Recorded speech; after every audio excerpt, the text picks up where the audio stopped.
Assalamualaikum warahmatullahi wabarakatuh. Perkenalkan, nama saya Aprilia Widyastuti, NIM 235211166.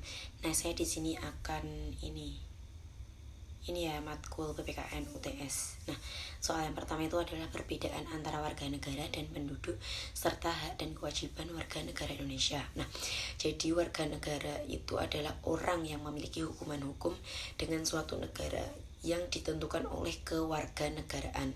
Nah, jadi warga negara Indonesia itu adalah seseorang yang memiliki status kewarganegaraan Indonesia baik karena kelahiran, pengakuan maupun pewarganegaraan. Sedangkan penduduk itu adalah orang yang tinggal di suatu negara atau wilayah tetapi tidak selalu memiliki status kewarganegaraan. Nah, penduduk ini bisa saja warga negara Indonesia atau bukan warga negara Indonesia. Misalnya warga negara asing yang tinggal di Indonesia, seperti itu.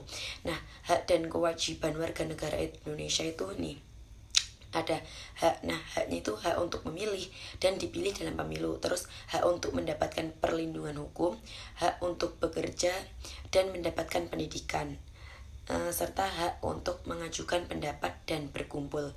Nah, kalau kewajiban itu kewajiban untuk mematuhi hukum negara, kewajiban membayar pajak, kewajiban untuk ikut serta dalam upaya bela negara, dan kewajiban menjaga ketertiban dan kedamaian sosial.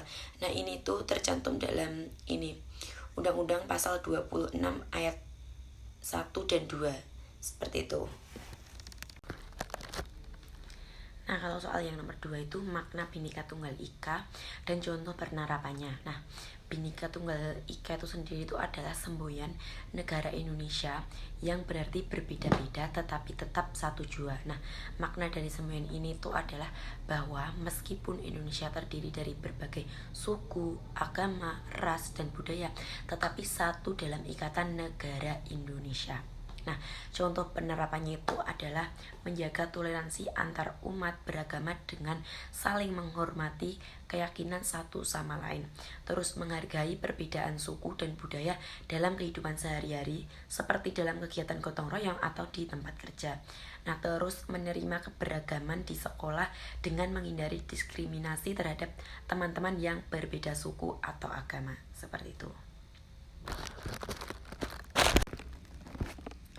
Nah, soal ketiga ini sejarah terbentuknya UUD. Nah, jadi UUD 45 itu disusun pada masa perjuangan kemerdekaan Indonesia setelah proklamasi kemerdekaan pada 17 Agustus 45.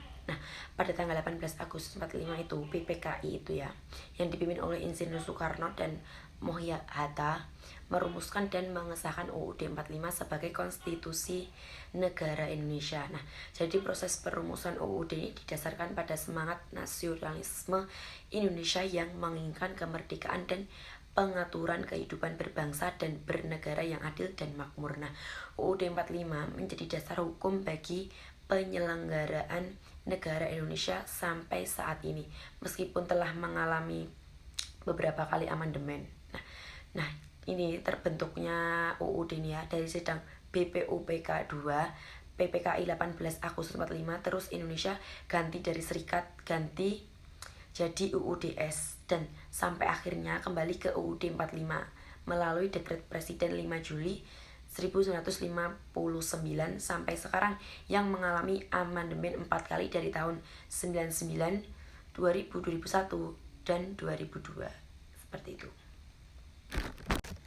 Nah, soal terakhir nomor 4 itu tantangan dalam menjaga kedaulatan negara di era digital. Nah, itu ada ini ya, cyber security. Nah, itu meningkatnya ancaman siber dari dalam dan luar negeri dapat mengancam data negara, keamanan ekonomi, dan stabilitas pemerintahan. Terus penyebaran hoax. Nah, informasi yang salah atau menyesatkan itu dapat dengan cepat menyebar melalui medsos, mengancam stabilitas sosial dan politik. Terus ada perdagangan dan ekonomi digital. Nah, tantangan terkait perlindungan data pribadi dan transaksi digital yang melibatkan perusahaan asing yang dapat mempengaruhi kedaulatan ekonomi. Terus pengaruh budaya asing. Nah, era digital mempermudah masuknya budaya asing yang bisa menggeser nilai-nilai budaya nasional dan merusak identitas bangsa. Nah, untuk menjaga kedaulatan ini, negara perlu memperkuat regulasi dalam dunia digital, melatih literasi digital pada masyarakat, serta memperkuat kerjasama internasional dalam menjaga keamanan siber seperti itu.